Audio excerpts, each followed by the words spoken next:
ওম নমঃ শিবায়। নমস্কার প্রিয় দর্শক বন্ধুগণ, কর্কট রাশির ভাগ্য বদল, গ্রহদের শুভ সমাবেশে ক্যারিয়ারে অভাবনীয় সুযোগ ও বিশেষ শত্রু বিনাশ ঘটবে।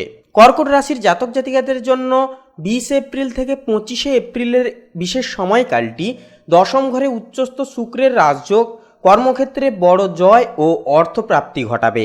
জ্যোতিষশাস্ত্র অনুযায়ী আগামী 20 এপ্রিল থেকে 25 এপ্রিলের এই সময়কালে কর্কট রাশির জন্য অত্যন্ত শুভ ফলানুধ্যায়ী জীবনে কিন্তু বয়ে নিয়ে আসতে চলেছে গ্রহ নক্ষত্রের গোচর এবং অবস্থান।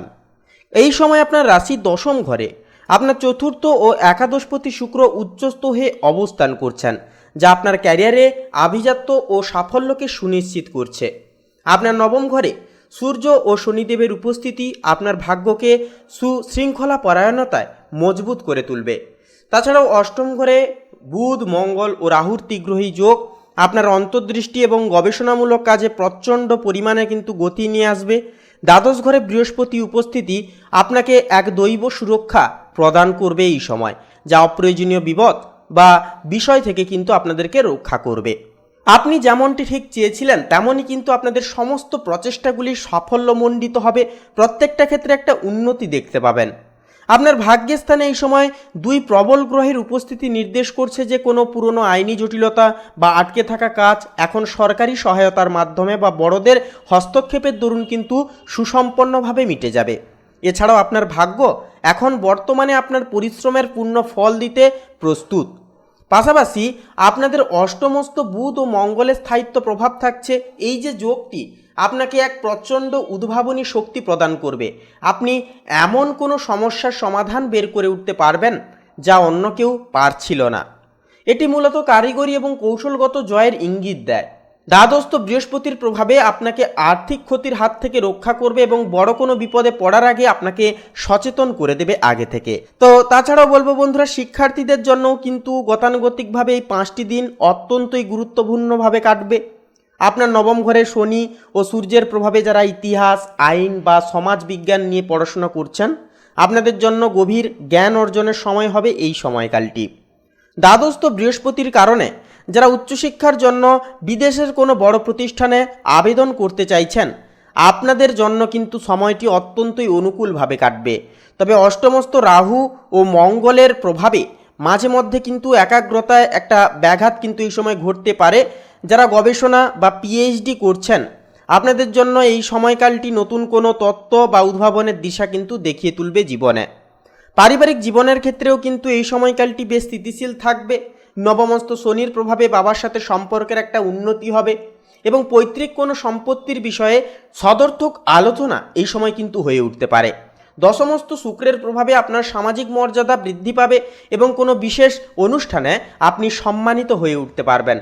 তবে অষ্টমস্ত গ্রহপুঞ্জের কারণে শ্বশুরবাড়ির আত্মীয়দের সাথে কথাবার্তায় একটুকু সচেতন থাকাটাও কিন্তু আপনাদেরকে সামলে চলতে হবে বা সতর্কতা অবলম্বন করে চলতে হবে। প্রেম ও দাম্পত্য জীবনের ক্ষেত্রে বলি, দেখুন, প্রেম ও দাম্পত্য সম্পর্কের ক্ষেত্রে এই সময়কালটি কর্কট লগ্নের জন্য অত্যন্তই রোম্যান্টিকভাবে কাটবে।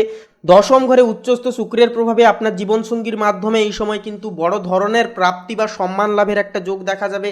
যারা অবিবাহিত জাতক জাতিকা রয়েছেন, আপনাদের জন্য কিন্তু কর্মস্থলের মাধ্যমে বা কোনো সামাজিক পরিচয়ে বিবাহের একটা প্রস্তাব আসার কিন্তু প্রবল একটা সম্ভাবনা বা চান্স কিন্তু এই সময় যথার্থভাবে লক্ষ্য করা যাবে। আপনাদের পারস্পরিক বোঝাপড়া এই 5টি দিনে এক নতুন উচ্চতায় বা শিখরে কিন্তু গিয়ে পৌঁছতে পারে এবং একে অপরের প্রতি শ্রদ্ধাবোধ এবং বিশ্বস্ততা ভাব কিন্তু এই সময় একটা বজায় ধরে চলতে বা বজায় থাকতেও কিন্তু একটা লক্ষ্য করা যাবে বিশেষভাবে। তাছাড়াও বন্ধুরা, কর্মজীবনে আপনি এই সপ্তাহে এক অপ্রতিদ্বন্দ্বী নেতৃত্ব দানকারী হিসেবে নিজেকে প্রমাণ করে উঠতে পারবেন। দশম ঘরে একান্তই শুক্র উচ্চস্থ হওয়ার কারণে যারা ডিজাইন, বিনোদন, সরকারি চাকরি বা সৃজনশীল কাজের সাথে যুক্ত রয়েছেন, আপনাদের জন্য এটি একটি স্বর্ণালী সময় হবে। নবমস্তভাবে যেহেতু শনি ও সূর্য দেবের একটা উপস্থিতি বা বিলাপ লক্ষ্য করা যাচ্ছে, যার কারণে কিন্তু আপনি আপনার কঠোর পরিশ্রমের মাধ্যমে কোনো বড় প্রজেক্ট এই সময় কিন্তু পেয়ে যেতে পারবেন বা বড় প্রজেক্টে কোনো সফলতা কিন্তু আপনারা সুনিশ্চিত করে চলতে পারবেন এবং ঊর্ধ্বতর কর্মকর্তাদের পূর্ণ সহযোগিতাগুলিও কিন্তু পেয়ে যাবেন। আপনার রণকৌশল কর্মক্ষেত্রে সবার নজর কাড়বে। আর্থিক ব্যবস্থাপনার ক্ষেত্রেও 20 এপ্রিল থেকে 25 এপ্রিলের এই সময়টি আপনার জন্য অত্যন্তই শক্তিশালী ভিত্তি তৈরি করছে। অষ্টম ঘরে 3টি শক্তিশালী গ্রহের অবস্থান নির্দেশ করছে যে পুরনো কোনো বীমা, লটারি বা পৈতৃক সম্পত্তি থেকে আকস্মিক অর্থপ্রাপ্তির প্রবল যোগ একটা রয়েছে। দ্বাদশস্থ বৃহস্পতির প্রভাবে ধর্মীয় কাজে বা ভ্রমণের পেছনে কিছুটা অর্থ ব্যয় হলেও আয়ের প্রবাহ সচল থাকায় আপনার সঞ্চয়ের গ্রাফ সামগ্রিকভাবে ঊর্ধ্বমুখী থাকবে। শারীরিক এবং মানসিক স্বাস্থ্যের ক্ষেত্রে কথা বলতে গেলে দেখুন এই সময় কিন্তু লক্ষ্য করা যাবে যে শারীরিক স্বাস্থ্যের ক্ষেত্রে কিন্তু লক্ষ্য করা যাচ্ছে এই সময় আপনার হজম প্রক্রিয়া এবং রক্তচাপের প্রতি বিশেষ নজর দিয়ে চলতে হবে। অষ্টম ঘরে তেজস্বী প্ল্যানেটের প্রভাবে মাঝে মধ্যে স্নায়বিক অস্থিরতা বা ক্লান্তিবোধ অনুভব করতে পারেন আপনারা।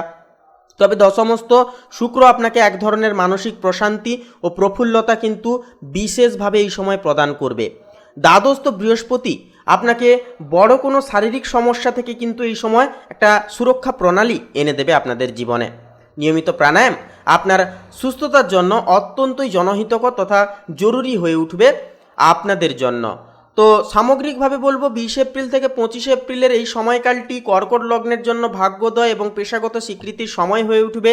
শিক্ষার্থীদের জন্য এটি আধ্যাত্মিক ও জাগতিক শিক্ষার একটা মেলবন্ধন হয়ে উঠবে। দশমস্থ উচ্চস্থ শুক্র আপনার জীবনে মর্যাদা নিয়ে আসবে এবং নবমস্থ শনি আপনার ভাগ্যকে সুরক্ষিত রাখবে। এই সপ্তাহে আপনার প্রধান শক্তি হবে আপনার ধৈর্য এবং কঠোর পরিশ্রম করার ক্ষমতা। তো বন্ধুরা একটা কথা মনে রাখবেন, গ্রহগত অবস্থান যতটাই খারাপ পজিশনে থাকুক না কেন, যতটাই শুভ সিচুয়েশনে বা শুভ পর্যায়ে থাকুক না কেন, অবশ্যই আপনারা যদি কর্মনিষ্ঠার সহিত করে তোলেন, প্রত্যেকটা ক্ষেত্রে দায় দায়িত্ব পালন করেন, তাহলে কিন্তু বন্ধুরা কোনো রকম কোনো নেগেটিভিটি কিন্তু জীবনে আসতে তেমন একটা দেখা যায় না। তাই কর্মই হচ্ছে শ্রেষ্ঠত্ব ধর্ম মনুষ্য জীবনের। আপনারা অবশ্যই কর্মে মনোযোগ দিন, মনোযোগ দিয়ে ভালোবেসে ডেডিকেশন মাফিক প্রত্যেকটা কর্ম করে যান। ফলের আশা ছেড়ে দিন, অবভিয়াসলি আপনারা সময় মতো কিন্তু ফল পেয়ে যাবেন। তো বন্ধুরা এছাড়াও বলবো এই সময়কালে গ্রহগত অবস্থানের দরুন আরও শুভাঙ্গিক ফলাফল আরও খুব শীঘ্রই পেতে অবশ্যই বলবো আপনারা এই সময় যে কোনো কাজে বেরোনোর পূর্বে ইষ্ট দেবতাকে প্রণাম করে তারপরে বেরোবেন। অবশ্যই সঙ্গে করে হলুদ কিংবা সবুজ রঙের রুমাল একটি করে রাখবেন এবং অবশ্যই একটি করে পকেটে লবঙ্গ রেখে প্রত্যেকটা কাজে বেরোবেন। দেখবেন সমস্ত প্রকার বাধা বিপত্তি এবং নেগেটিভিটি কিন্তু আপনাদের জীবন ছেড়ে ধীরে ধীরে দূর হতে শুরু করবে। তো বন্ধুরা আজকের এই পর্বটি এই পর্যন্ত। পর্বটি ভালো লাগলে অবশ্যই একটি লাইক দিয়ে কমেন্টে শ্রদ্ধা এবং ভক্তি ভরে একটিবার অবশ্যই লিখে যাবেন ওম নমঃ শিবায়, হর হর মহাদেব, জয় দেবাদিদেব মহাদেবের জয়। অবশ্যই কমেন্টে শ্রদ্ধা এবং ভক্তি ভরে একটিবার অবশ্যই লিখে যাবেন। এছাড়াও বন্ধুরা অবশ্যই বলবো আমাদের এই ভাগ্যবিচার চ্যানেলটিকে সাবস্ক্রাইব করে পাশে থাকতে ভুলবেন না। আপনারা ভালো থাকুন, সুস্থ থাকুন, সচেতন থাকুন।